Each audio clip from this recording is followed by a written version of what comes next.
contribuir a que en nuestro país se defina una agenda de gobernabilidad complementaria al Acuerdo Nacional que contemple los desafíos políticos, económicos y sociales y permita fomentar la credibilidad y la confianza ciudadanas en las instituciones democráticas.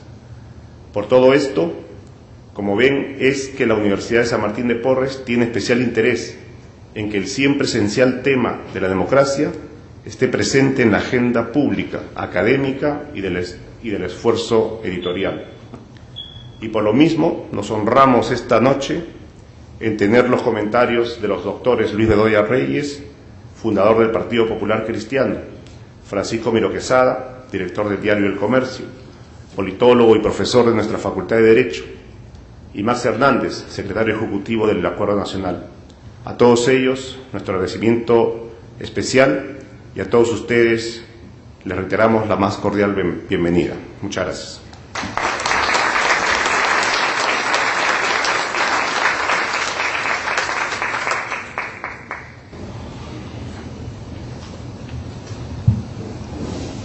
Como es tradicional en la Cátedra Perú, hay sí, naturalmente, un rol de oradores, pero en todo momento, entre los panelistas de esta mesa, está no solamente abierto, sino convocado, invitado al diálogo.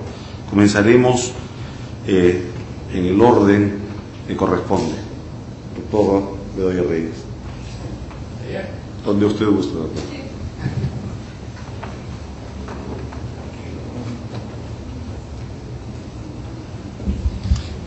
En verdad, la traída del libro es simplemente como para cualquier expositor, la evidencia a los demás de que lo he leído, de modo que no es un análisis exhaustivo el que voy a hacer. Normalmente ese le corresponde a Max. Max es un hombre que hace los análisis a fondo y yo simplemente voy a hacer el comentarista inicial. Me complace mucho estar nuevamente aquí, señor rector. La primera vez que fui invitado, el debate, porque tenía carácter de debate, era con un hombre a quien yo le tengo un aprecio y un cariño muy grande, Armando Villanueva. Y la tesis era nada menos que cuáles eran nuestras impresiones con respecto al proceso político del año 45. Estábamos muy tranquilos mientras conversábamos y de repente apareció por allá al rincón el antecesor práctico y direccional de Hugo, que era Alan García. Y entonces, en realidad me di cuenta que estaba entre compañeros. Pero era muy agradable. Era muy agradable porque en la política sobran los discursos y faltan las conductas. Y esa reunión era una expresión de conductas cívicas, donde en verdad podíamos hablar con gran libertad, sin agravios, y simultáneamente haciendo una función docente recíproca, porque unos aprendíamos de los otros. Hoy día me ha tocado esta iniciación en un libro que es excepcional, pero antes quisiera remarcar varias cosas.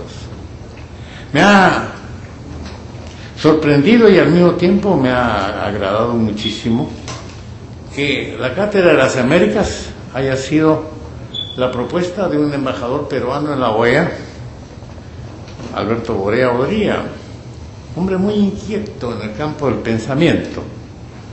Él plantea la creación de la cátedra en la Organización de los Estados Americanos y desde el año 2004 es aceptada por la Comisión Permanente de la organización y desde entonces viene la segunda parte, porque esto se iba a quedar seguramente solamente en exposiciones académicas muy interesantes, muy doctas, pero igualmente intrascendentes, porque mientras las cosas no quedan escritas, las palabras se las lleva el aire y muchas veces los conceptos, lo que es peor, los distorsiona el comentario de la gente que no ha entendido bien.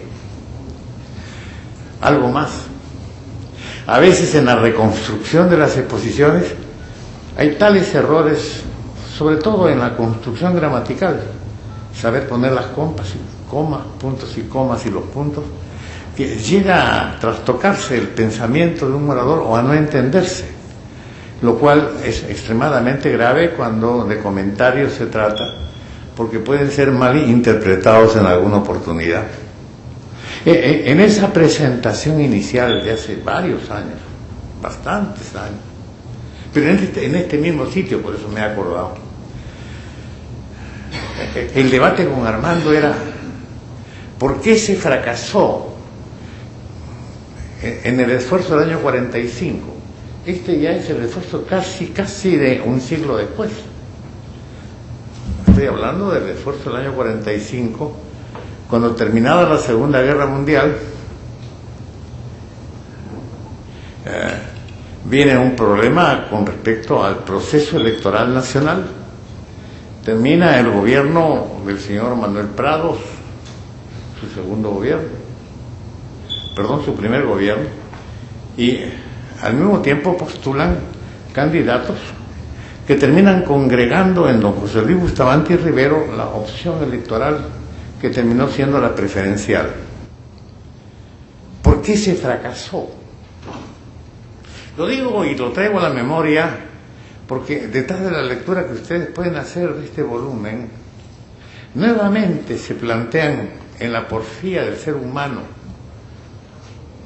no diré si por repetir sus errores o simplemente por no encontrar los caminos adecuados, vuelve a plantearse bajo formas distintas los mismos problemas. Eso dio tiempo y ocasión a Juan Bautista Vico para crear la famosa teoría, ¿verdad?, del sinusoide. Las cosas suben y bajan, pero vuelven a ser las mismas en sus subidas y en sus bajadas. O la interpretación histórica a base del resorte. El problema es el mismo, pero simplemente está siendo analizado en época diferente. Y el año 45, que pudimos dar el gran salto histórico en la política, fue el año que más rápidamente se frustraron todas nuestras expectativas de unos y de otros. Claro está, Armando defendió a Lapra y yo defendía a Bustamante, eso era elemental. Pero recurría a un argumento que era cierto.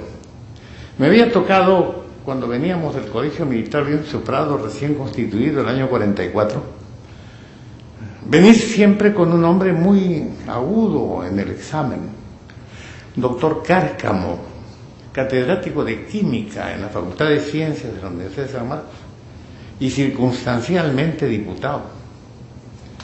Y entonces un día comentando, yo tenía un carrito pequeño que se llamaba de Cabé, la marca en esa época, un carro alemán de 2 cilindros, y con una mezcla de gasolina y aceite como carburante, de manera que se imaginarán cómo era el asunto. Pero tenía auto, Cárcamo no, ya eso marca distancias.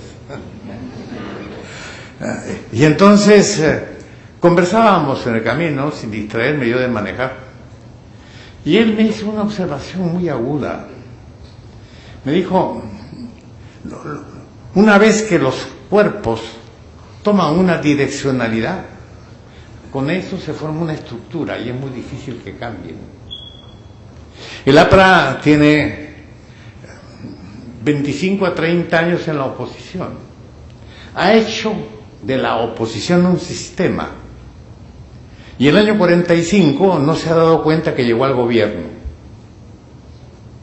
Por una especie de ley de inercia, continuó haciendo oposición. Y el presidente Morales era, sin cara de asombro. Tantaleón se pone aquí a mirar, como quien dice que uno le... No, el APRA seguía pensando que era oposición. Y en realidad actuó como oposición. Y terminó tumbándose al gobierno. Lo cual siempre me hizo recordar expresiones muy claras, muy elocuentes y muy ciertas del hombre que mejor ha buceado y ha leído en el rostro de nuestra historia, que es Basadre. Basadre tiene dos pensamientos que para mí son claves en cuanto a nuestro destino nacional. Dice él que somos la promesa incumplida, refiriéndose a todo lo que significaba la vocación libertaria del año 21, los principios de justicia, libertad, igualdad, no realizados nunca por nosotros. Por eso somos una promesa incumplida que tiene todavía una especie de mandato que está en el tiempo registrado para que algún día el Perú pueda ser sede real de la igualdad, de la libertad y de la solidaridad. Pero hay un segundo pensamiento que olvidamos y que a veces es mucho más duro por lo cierto. El Perú no solo es el país de la promesa incumplida, sino que desgraciada y fatalmente es el país de las oportunidades perdidas. Pensamiento que también desarrolla Basadre en algunos de sus comentarios alrededor de los años 29 y 31 cuando los escribió. Por eso, dialogando con el APRA, le decía: ustedes tuvieron la responsabilidad el año 45 de hacer la democracia en el Perú y transformarla en un sistema y un hábito. Y en realidad los traicionó la estructura hecha para la oposición y la lucha. Y continuaron siendo oposición sin darse cuenta de que ya eran gobierno. Estos problemas son los que tienen que debatirse, en mi concepto, entre los peruanos. Lo digo porque de toda la obra interesantísima, yo llego a varias conclusiones. La primera es una felicitación a la universidad. ¿Por qué? Siempre hemos definido a la universidad como la depositaria del saber, pero una depositaria que es garante del saber acumulado del país donde está, acumulando ese conocimiento como si fuese un archivo viviente y dinámico. Pero al mismo tiempo acrece ese conocimiento y esa sabiduría, y lo acrece fundamentalmente a través de la investigación. Pero lo hace realidad como obligación social cuando lo difunde.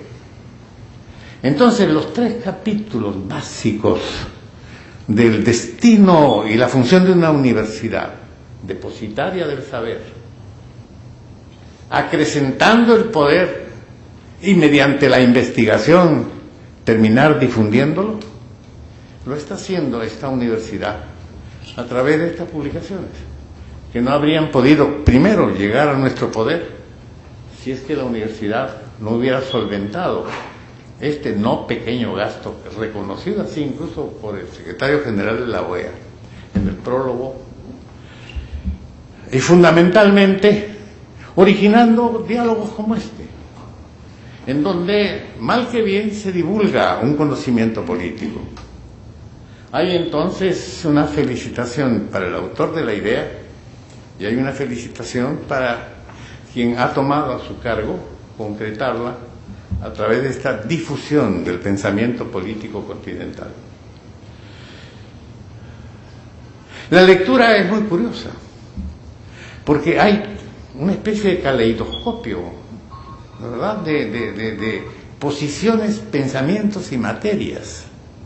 Entonces está lo social, están los problemas de la salubridad, de la educación, los de la cultura, los de la economía, los de la política, los faltantes que siempre existen. Pero hay algo que, y con esto concluyo porque si no los voy a dejar también sin disertación, un paralelismo extraño pero interesantísimo en las exposiciones que he visto de Cardoso por un lado y Lagos por otro. No sé si los comentaristas posteriores van a hacer un análisis similar y de repente estoy adelantándole y robándoles el número, cosas que me ocurre siempre, porque siempre hablo al final y me queda el conchito, Hoy día quiero ser consecuente.